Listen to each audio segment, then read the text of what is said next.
नमस्कार दोस्तों, shear force और बेंडिंग मूवमेंट जैसा बड़ा कॉन्सेप्ट, जी हाँ बड़ा कॉन्सेप्ट मोठा राखीस काय मोठा राखीस समझने से पहले इसके बेसिक को समझना बहुत ज़रूरी है। और शेयर फोर्स और बेंडिंग मूवमेंट के बेसिक्स सीखने के लिए कहीं पे भी जाने की ज़रूरत नहीं है। ये पढ़ सकते हो बैठ के आराम से अपने अपने घर, और आपके साथ रहेंगे आपके अपने अविनाश सर। तो देर किस बात की है, फटाफट शुरू कर देते हैं आज का लेक्चर।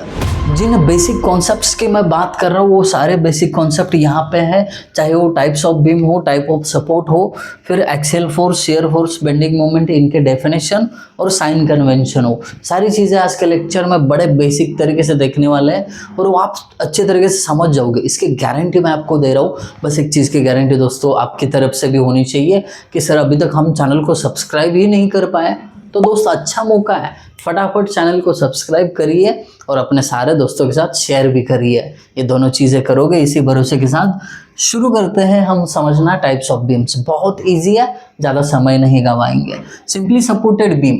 सिंपली सपोर्टेड बीम का मतलब यही है कि जब किसी बीम को ऐसे सिंपल सपोर्ट रहते हैं तो उसको सिंपली सपोर्टेड बीम बोलते हैं। तो सिंपली सपोर्ट का मतलब क्या होता है, मानो कि ये दो सपोर्ट है, इसके ऊपर ये ऐसा बीम खाली रेस्ट किया गया है, ना कोई फिक्सचर है ना कुछ है। यहाँ पे देखिए कुछ इस प्रकार, ये हो गया सिंपली सपोर्टेड बीम।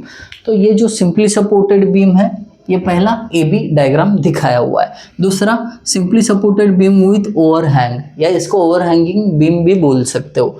अब इसको ओवरहैंगिंग क्यों बोल रहे हैं, क्योंकि सपोर्ट के आगे एक हैंग पोर्शन दिख रहा है, एडी, और ये साइड बी सी। तो कभी भी जब सपोर्ट के आगे, मानो ये सपोर्ट के बाद कोई पोर्शन हैंग हो रहा है तो इसको ओवरहैंगिंग बीम बोलते हैं। Cantilever beam. कैंटिलीवर बीम की एक खासियत है, एक एंड उसका फिक्स रहता है, दूसरा फ्री रहता है। आगे चलते हैं कंटिन्यूस बीम। कंटिन्यूस बीम ऐसा बीम है जिसमें दो से ज़्यादा सपोर्ट होता है। यहाँ पे देखिए 1 2 3 4 सपोर्ट है, कंटिन्यूस बीम हो गया। अब पांचवा beam, beam width internal hinge. इसको थोड़ा ध्यान से देखिए, क्योंकि ना आपको ये पहले 12th में हुआ है ना आपको ये डिप्लोमा में हुआ है। इंटरनल हिंज का मतलब क्या है कि किसी बीम में एक ऐसा हिंज पॉइंट, या इसको पिन पॉइंट बोल सकते हो, प्रोवाइड किया जाता है। अब इसका महत्व क्या है, तो अब ऐसा हिंज जो है प्रोवाइड करके जो फ्लेक्सिबिलिटी है बीम की वो बढ़ाई जाती है। यहाँ पे ना थोड़ी सी जो मूवमेंट है वो रिलीज हो जाती है। और एक पते की बात हमेशा याद रखना, जब भी सम सॉल्व करोगे तो जहाँ पे हिंज है ना वहाँ पे मूवमेंट 0 होगी। बाकी की डिटेल हम न्यूमेरिकल सॉल्व करते करते देखने ही वाले हैं। फिलहाल इतना याद रखो कि जहाँ पे हिंज होता है वहाँ पे बेंडिंग मूवमेंट 0 होता है। और इसका मकसद भी मैंने आप लोगों को बताया कि फ्लेक्सिबिलिटी प्रोवाइड करने के लिए, और फिर उसके बाद मूवमेंट रिलीज करने के लिए ये हिंज प्रोवाइड किया जाता है। ये हुए टाइप्स ऑफ बीम्स। अब यहाँ पे देखते हैं टाइप्स ऑफ सपोर्ट। ये बीम को कौन से टाइप के सपोर्ट होते हैं। पहला सिंपल सपोर्ट यहाँ पे दिखाई दे रहा है, खाली बीम उस पर रखा जाता है, यहाँ पे कोई फिक्सचर वगैरह नहीं होता है। तो सिंपल सपोर्ट जहाँ पे होता है ना, तो वहाँ पे केवल एक ही रिएक्शन आता है, ठीक है, क्योंकि इसका वर्टिकल मूवमेंट ब्लॉक किया जाता है। ये वर्टिकली मूव नहीं हो सकता, ये हॉरिजॉन्टली मूव हो सकता है, मतलब हॉरिजॉन्टल में कोई रिएक्शन नहीं आएगा। ये ऐसे रोटेट भी हो सकता है, इसके लिए यहाँ पे कोई मूवमेंट भी नहीं आएगा।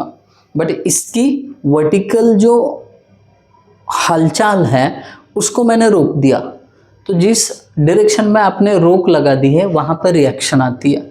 तो इसमें खाली वर्टिकल रिएक्शन आएगा, जिसको आप VA बोल सकते हो। Got it. Same roller support है। अब ये रोलर सपोर्ट कुछ इस प्रकार दिखाया जाता है, या फिर दूसरा तरीका भी है उसका, ऐसे गोल गोल फिर ऐसे। तो रोलर सपोर्ट समझने में गलती मत करना, बहुत सारे बच्चों का गलती होता है। ऐसा अगर दिया तो बोलते सर ये हमें पता नहीं है कैसा है सपोर्ट, ये तो समझ जाने का रोलर सपोर्ट है। और रोलर सपोर्ट की खासियत क्या है, ये भी वर्टिकल जो मूवमेंट है इसकी हलम चालम उसको ही रोकता है, इसीलिए इसमें भी केवल एक वर्टिकल रिएक्शन आ जाती है। आई बात समझ में। दूसरा हिंज सपोर्ट। अब ये जो हिंज सपोर्ट है ना, ये कुछ इस प्रकार भी दिखाया जा सकता है, या फिर ये देखिए कुछ ऐसा करके, ऐसा भी, इसको पिन सपोर्ट भी बोल सकते हैं, पिन सपोर्ट। तो ये जो पिन सपोर्ट है इसकी खासियत क्या है, ये जो है ये बीम की वर्टिकल और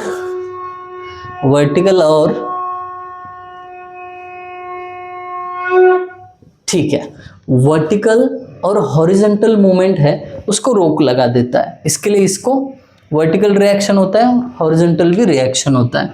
तो अगर ये ए पॉइंट है तो वी ए और एच ए दोनों आएंगे इसमें। ये बहुत ज़रूरी चीज़ है क्योंकि ये बेसिक अगर नहीं आए ना तो एसएफडी बीएमडी में आप अटक जाओगे। फिक्स सपोर्ट में देखिए जब कोई एंड फिक्स होता है ना उसका वर्टिकल मूवमेंट होता है, ना हॉरिजॉन्टल मूवमेंट होता है, ना ये रोटेट हो सकता है। तो इसीलिए यहाँ पे क्या हो जाता है, यहाँ पे तीनों के तीनों रिएक्शन आ जाते हैं। तो रिएक्शन का मतलब क्या है, एक मूवमेंट, एक वर्टिकल रिएक्शन, एक हॉरिजॉन्टल रिएक्शन। इतना सिंपल है मेरे दोस्तों, कितना जितना आप सोच रहे हो। तो ठीक है ना, ये टाइप ऑफ सपोर्ट आप समझ गए।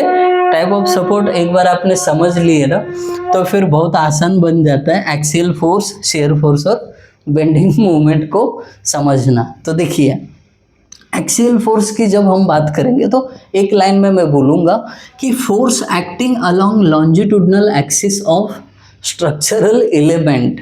ठीक है, जब किसी बीम, ये बीम है, इसका जो लेंथ है उसके अलोंग लॉन्जिट्यूडनल एक्सिस होगा, तो उसके अलोंग अगर कोई फोर्स लगता है ना तो वो होता है एक्सियल फोर्स। क्या बात कर रहे हो, लॉन्जिट्यूडनल एक्सिस के अलोंग जो फोर्स लगेगा वो एक्सियल फोर्स होगा। और इसका जब आपको कैलकुलेशन करना होगा ना तो समझ जाना, राइट साइड में जा रहा है फोर्स तो प्लस, लेफ्ट साइड में जा रहा है तो माइनस। अब ये एक्सियल फोर्स की नौबत कब आएगी, जब किसी बीम पे ऐसा इंक्लाइन फोर्स आएगा। तो इसका रिजोल्यूशन करेंगे हम, एक वर्टिकल और दूसरा हॉरिजॉन्टल, है ना। तो ये होगा आपका एक्सियल फोर्स। ये आगे आगे आपको समझ में आएगा जब न्यूमेरिकल सॉल्व करेंगे। ओके, तो आपने एक्सियल फोर्स समझा। अब सबसे prime thing shear force, algebraic sum of transverse forces at left hand side और right hand side of section. इसको डायग्राम के थ्रू अच्छे से समझोगे आप। मानिए ये बीम है सिंपली सपोर्टेड, यहाँ पे एक लोड लग रहा है, यहाँ पे एक लोड लग रहा है, यहाँ पे एक लोड लग रहा है, A B C D E. अब मानिए आपको यहाँ पे क्या चाहिए, शियर फोर्स।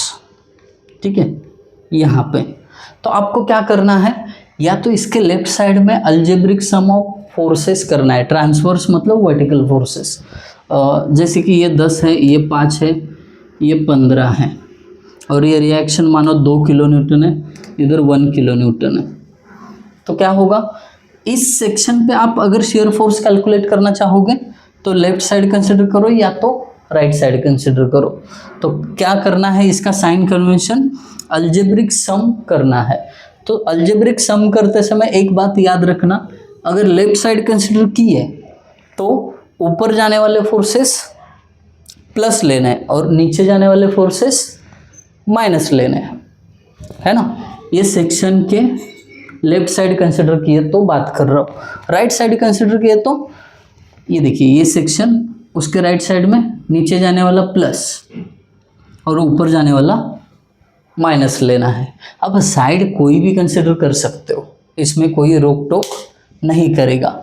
ये हो गया। अब इसके बाद बेंडिंग मोमेंट की बात करते हैं, ये भी सेम है, algebraic sum of movements at LHS और आरएचएस ऑफ सेक्शन। मानिए सेम पॉइंट पे आप बेंडिंग मोमेंट फाइंड आउट करना चाहते हो, इसी पॉइंट पे, तो आपको करना क्या है, या तो लेफ्ट साइड कंसिडर करो नहीं तो राइट साइड। तो यहाँ पे ये एक्स एक्स सेक्शन है मानो, तो movement at x x is equal to, left side consider किए तो ये फोर्स के कारण होने वाली मूवमेंट मतलब 2 इंटू इसका डिस्टेंस फ्रॉम दिस सेक्शन, फिर ये 10।